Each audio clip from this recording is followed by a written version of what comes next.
Good morning, everyone, and welcome back into North Dakota today. Well, an exciting new business has joined the Rail District. Luke Nygaard, owner of Nygaard Nursery, is joining us to share more. Good morning. Good morning. Thanks for having me. Yes, thank you so much for being here. This truly is so exciting, you know, just adding another business to the already very vibrant Rail District. So congratulations. Yes, it is.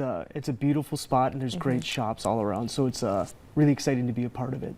Yes. So what really led you to build your business in the Rail District? Well, I had called all sorts of landowners around the FM area. I bought a hunting app, and I would just cold call them. And the Rail District was the first one that said yes. So Okay, perfect.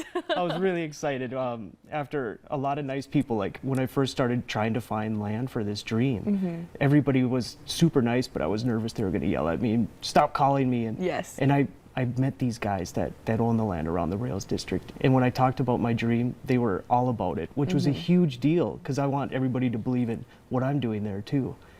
And after chatting with them, the property is the perfect spot. There's great shops all around. And so I'm setting up. It was a late start, but right now it's a bunch of steel buildings, but this spring I'll have whimsical, nice flowers and colors and everything there. Oh, how exciting. So I'm curious, how did you really begin your journey and how many years have you been a plantsman? So I've done this my whole life. I grew up outside of Ulen, Hitterdal on a small hobby farm. So we had the big windmill, and my grandpa would come every spring and we would go to little flower shops and we would plant. He would just buy stuff. We'd try things. He was frugal, so we didn't throw money away at it. Yes. But we would just try all sorts of different plants and we'd have fun with it. And then he'd come check on it a couple times throughout the summer and see how we were doing. And it just kept going from there. My whole life, whenever I moved somewhere, that was one of the first things I had to do was put some plants in and see what did well where. So that's how I'd done that. And I was able to grow that into something much bigger over the last 5 years. Yes, exciting. So when are you planning to open and are you currently hiring? Yeah, absolutely. www.nygaardnursery.com is the website. Contact information will be up there. So I will open up this spring. Like I said, I had a late start, so I don't have the beautiful whimsical stuff there when you drive by, but it will be beautiful and whimsical this spring. And I will definitely need helpers that enjoy and love plants as much as I do. Yes.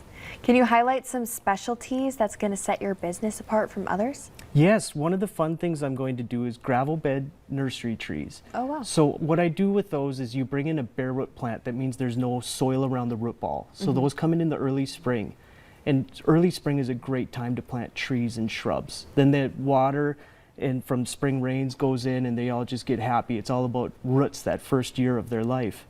And with these gravel bed trees, what I do is whatever I don't sell, I put in gravel instead of soil. Okay. And they develop these beautiful root structures. So all these fibrous roots, if you put them in a plastic container, the roots just kind of go around and around and around. So when you plant them, you have to cut these roots off, and it really makes the trees kind of sad. So they don't look as good as they could, and it takes time for their roots to develop. Well, with this gravel bed, these fibrous roots go out.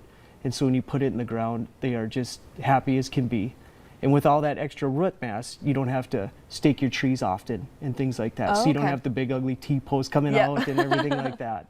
Well, yeah, it sounds like that makes a big difference then. It helps a lot, especially where we are. It's so windy, and it's so nice not to have those big posts that are just looking ugly as can be. Yes. So are you going to be open year-round, and what are your operating hours? Yeah, I'll be a 9 to 7. Typically, my plan is for January and February to be closed. If there's enough demand with houseplants or things like that, I'll entertain the idea of staying open year-round. But for now, it'll be spring into winter. I'll finish out the year with Christmas tree sales, and I'll do porch pot classes and other fun things like that. And then just take a couple months to reset the nursery and get going again in the spring. Yes. Well, we were chatting a little bit earlier before, during our commercial break, and I drove by your nursery. Actually, my family and I was doing some shopping in the Rail District, and it is looking so great. I bet you are so excited for opening. So what are you most looking forward to? I would say just the people. It's been neat. I've had a small hoop house that I run on 13th Avenue in Fargo the last couple of years. And I've met all these awesome people that were scared to death of putting plants in. And they would text me at night, oh my gosh, my tomato looks sick, what do I do? And I'd help them. And now they've come back to me, and to be able to show them this new big spot where I have way more varieties, way more opportunities for different types of plants, and to be able to help people so that, you know, our soil's difficult. When you Google things, it'll say, oh, well, this plant will do great here, but with our very alkaline soil, that's really mean, the clay's very difficult. A lot of that stuff doesn't work. So it'll be fun to shepherd people so they have success.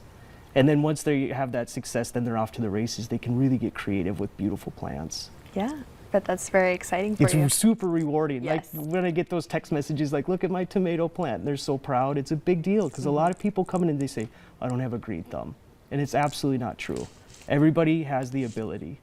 A lot of people, it's just tough love. In our soil, they'll overwater that plant and it sits there in the clay soil. And once that soil is wet, it stays wet. So a lot of times it's about letting that plant breathe and leave it alone for a couple of days. Just give it your shadow. Yes. Well, you can tell you're very knowledgeable and passionate about what you do. I am so excited for this business and congratulations. Thank you so very much. I truly appreciate it. Yes, of course. Where can folks at home find more information about Nygaard Nursery? www.nygaardnursery.com. I'm old fashioned, so it's 2 A's. And then Facebook, I'm on Facebook and Instagram as well. So just Google Nygaard Nursery and my ugly mug will pop up. Well, perfect. Thank you so much for sharing that with us. Thank you. It was a pleasure. Yes, of course. All right, everyone, stick around. Coming up on today's show, an exciting show is coming to the Fargo Theater, and we have the details after the break.